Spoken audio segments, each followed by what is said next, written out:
Alright guys, Darren from FBA Elite and welcome back to another video. So this week on July the 14th, 2020, Amazon have finally made an announcement regarding the implications that Brexit will have on Amazon FBA and how it may impact your business. So what I want to do in this video is look at how, if you're an FBA seller selling from the UK into Europe, or whether you're in Europe selling into the UK, the impact that this announcement is going to have on your business, and discuss some of the things that you can do to mitigate the risk that this is going to carry. Also, maybe there is a glimmer of hope and the opportunity that may be available for new sellers as a result of these changes.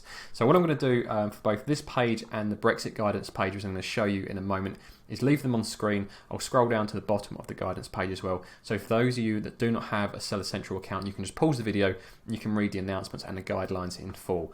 But what I want to do just on this page is focus on the bullet points. But before I do, I just want to explain the difference between EFN and PAN-EU FBA, as those are the two major things that are impacted by this announcement. So firstly, EFN stands for the European Fulfilment Network, and that has always been a very good way of testing the water without actually running up too much expensive costs or lots of setup time to sell your products into different countries. So for example, if you're selling all of your stock from the UK, you hold all of your inventory in Amazon fulfillment centers within the UK, you could use the EFN to sell your products to European countries. So if you made a sale, for example, in Germany or Spain or France, when the order come in, the product will then be shipped directly from the UK warehouse to that country. Now the trade-off with EFN has always been the case that shipping times and shipping costs are a lot more expensive as the product has to travel from the UK to that country. So normally you have to pass that on to the customer. Obviously you can't just go about the shipping times, but the cost itself you normally have to roll into the cost of your product. So if you're selling in Europe using EFN, then usually the cost you'll be charging for your product will be higher than what you're charging in the UK. The alternative to using EFN was PAN-EU.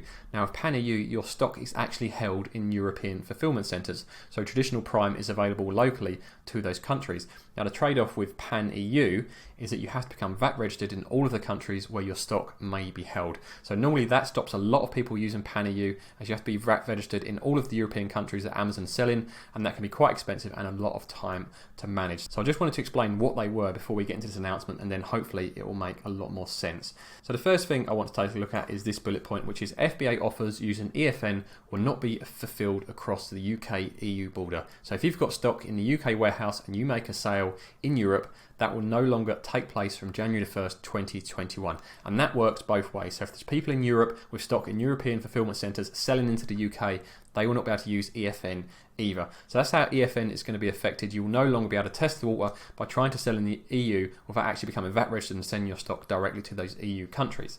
Now PAN-EU is also going to be affected, as they're going to stop transfers between the UK and EU. So many people will get all of their stock sent to the UK, and then they'll rely on Amazon's PAN-EU transfer system for that stock to be relocated to other fulfillment centres across Europe. So what Amazon is saying is that's no longer going to take place either, and the way around it is to start to split your shipments. So rather than sending all of your stock to the UK, it's to send some of your stock to the UK fulfillment centres and also some of your stock to a European fulfillment centres. Now you don't have to send it to multiple fulfillment centres across Europe. You can just, for example, send it all to Germany or all to France or all to Spain, and then Amazon can redistribute it from there, but they can no longer redistribute it from the UK fulfillment centres. So both EFN and PAN-EU are going to be hit by these changes. So as we see in this next bullet point, and as I just touched on, Amazon recommend that you should consider splitting your inventory between the UK and EU, and then Amazon can take care of redistributing that stock accordingly. So to summarize what this actually means for both services, if you're using EFN from January the 1st, 2021,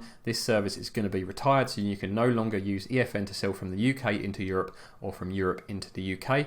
And if you're using PAN-EU, rather than sending all your stock to the UK, you're going to have to start splitting your stock, sending some to the UK and some to a European fulfillment centre. Now we don't know if these changes are going to be permanent. My gut feel is that they may only be temporary until Amazon can figure out the new rules. Those new rules are still being negotiated, so I can completely understand why Amazon have made the decision now to say, look, we're stopping these services or adjusting these services from January the 1st, so we can all get used to those new rules. And then once the new regulations are agreed between the EU and the UK, then maybe Amazon will consider how they can work within that system to reinstate maybe EFN and maybe reinstate transfers between the UK and European fulfillment centres. But there's no guarantee, and I would certainly plan for that to be the case, that these services are no longer going to come back, and you just plan permanently that you may not be able to use EFN and you may have to start splitting your stock permanently.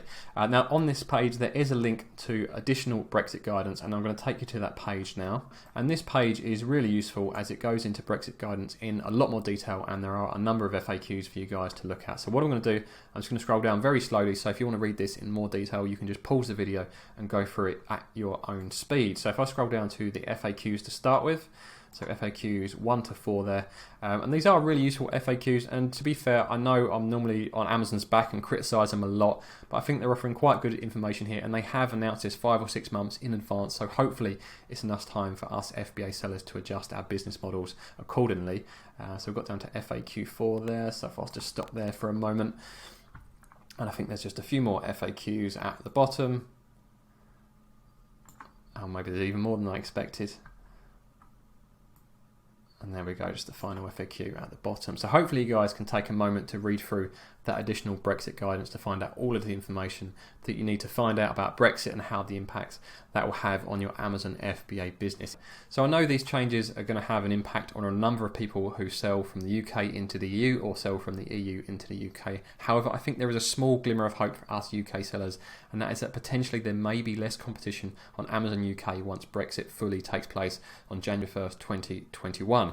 I think what may happen is a number of sellers in Europe that currently use EFN to sell into the UK may not bother to continue selling into the UK, and there may also be PAN-EU sellers who rely on the Amazon distribution system to move stock from the EU into the UK as well, who may not bother splitting their shipments to sell in the UK as well. So if both of those impact coming into force, potentially there may be less competition on Amazon UK, but that is a complete guess, and we really have no idea what is going to happen once these changes do come into force. So hopefully you guys have found this useful. If you did, make sure you scroll down, hit that like button, that would be massively appreciated. And if you want to discuss Brexit with myself and over 1,300 other Amazon FBA sellers, make sure you head over to FBAElite.com, sign up to the forums, it's completely free.